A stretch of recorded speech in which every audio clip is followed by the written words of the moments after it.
Hello fans! Not only will golf be returning from its long hiatus from the Olympics, but also rugby.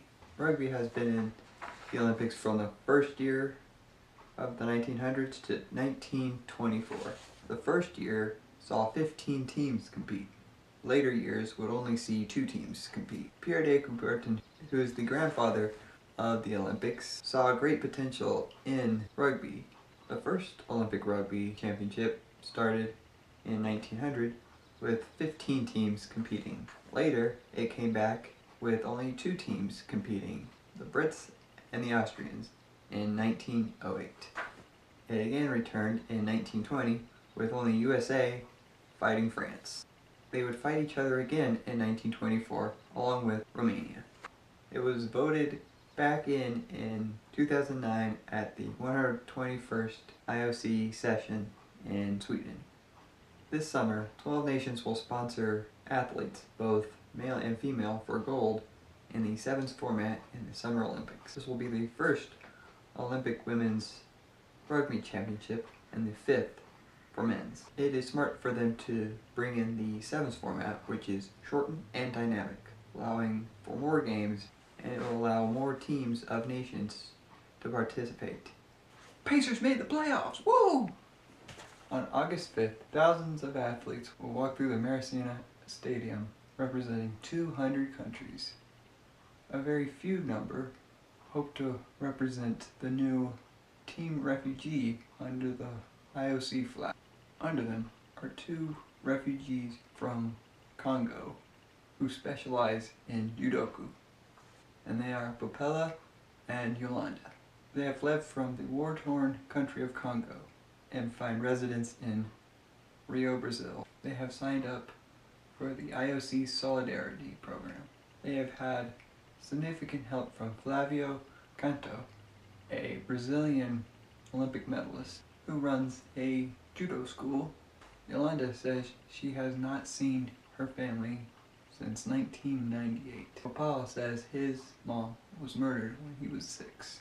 Both of them at a very young age were evacuated to the capital of Congo, where they took up judo, a sport which was thought to bring structure to the numerous amount of Congolese orphans. The training conditions that they endured were very rigorous, having judokas who lost being either beaten or caged. They thought enough was enough, and at the 2013 World Judoka Championship, they fled from their team hotel and found refuge in Brazil, where they filed for asylum and refugee status. They have no desire to go back to Africa, calling Brazil their new home. They definitely do have a learning curve. They have embraced the Brazilian way of judoka. They continue to master their skills in anticipation as the IOC combs over 43 applicants for the Team Refugee.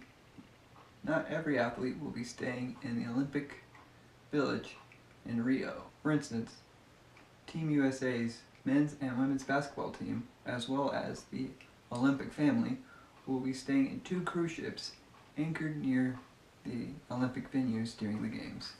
The ship housing the basketball stars is known as Silver Cloud. They have not been in an Olympic Village since 1992. In London and Beijing, they were housed in hotels, and in Athens, 2004, found refuge in the Queen's Mary II cruise boat. Cost of housing will be billed by the NBA if they desire other means, whereas the cost would be taken care of by the IOC if they take refuge in the athletes' village.